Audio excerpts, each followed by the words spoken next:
தங்க நகை தமிழ்நாடு முழுவதும் எந்த அளவுக்கு விற்பனையாகி இருக்கிறது என்ற தகவலை தருவதற்காக நம்மிடையே இருக்கிறார் தங்க மற்றும் வைர நகை வியாபாரிகள் சங்கத்தின் பொதுச் செயலாளர் சாந்தகுமார் அவர்களிடம் கேட்போம். சார், அட்சய திருதி அன்னைக்கு எவ்வளவு தங்கங்கள் விற்பனையாயிருக்கு? சார், அட்சய திருதின்னு பார்க்குறச்ச கடந்த வருடத்தை விட 2014 பார்த்தோம்னா ஒரு 1500 1600 கிலோ விற்பனையாச்சு. இந்த முறை அட்சய திருதி ரொம்ப சிறப்பாக இருந்தது. காரணம் என்னென்னா 2800 ரூபா ஒரு கிராம் இருந்தது போன வருஷம். இந்த வாட்டி பார்த்தோம்னா 2526 ரூபா, 2200 ரூபா ஒரு சவரனுக்கு 2500 ரூபா கம்மியாக இருந்துச்சு. அது ஒரு காரணம் தான் இந்த வாட்டி அட்சய திருதி மிக சிறப்பான முறையில் நிறைய விற்பனையானதுக்கு காரணம். அது எந்த அளவுக்கு விற்பனையாச்சுன்னு பார்த்தோம்னா கிட்டத்தட்ட 2000 2500 கிலோ தங்கம் மொத்தம் சேல்ஸ் ஆகிருக்கு. இது ஒரு நல்ல ஒரு விஷயம். இப்போ எந்த நகரத்துல அதிக அளவுல தங்கம் வாங்கியிருக்காங்க, அதே போல எந்த மாதிரியான நகைகளை அதிக அளவு வாங்கியிருக்காங்க?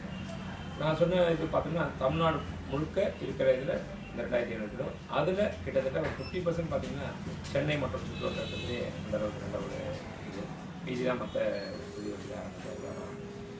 எந்த மாதிரி நகைகள் அப்படின்னு பார்த்தோம்னா லைட் வெயிட் ஐட்டம்னு சொல்லுவோம் பார்த்தீங்களா, எடை கம்மியாக. ஏன்னா இப்போ எல்லாமே 916 ஆகிடுச்சு. ஆர்டினரி ஐட்டம் போகிறதே இல்லை 22 கேரட். 916 ஐட்டத்தில் லைட் வெயிட் ஐட்டம், அதுலேயும் முக்கியமாக பார்த்தோம்னா இப்போ திருமண சீசன் வந்துருச்சு இப்போ அடுத்தது எல்லாமே. அதனால் அதுக்கு தேவையான ஹாரம், நெக்லஸ், செயின், வளையல், ஜிமிக்கி, காது மாட்டல், இந்த மாதிரி ஐட்டங்கள் தான் நிறைய மூவ் ஆச்சு. காரணம் என்னென்னா கல்யாணத்துக்கு அவசியம் போட வேண்டிய நகைகள் இது எல்லாமே. அதனால் அந்த மாதிரி ஐட்டங்கள் எல்லாமே ஜாஸ்தியாச்சு.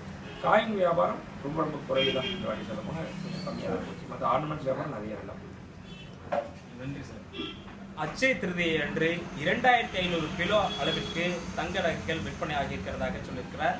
குறிப்பாக சென்னையில் தான் அதிக அளவில் தங்க நகைகளை வாங்கியிருக்கிறார்கள். கிட்டத்தட்ட 50% மேற்பட்ட மக்கள் சென்னையில் தான் 50% அளவிற்காக இந்த தங்க நகையை வாங்கியிருக்கிறார்கள் என்ற தகவலை நமக்கு தெரிவித்திருக்கின்றார்.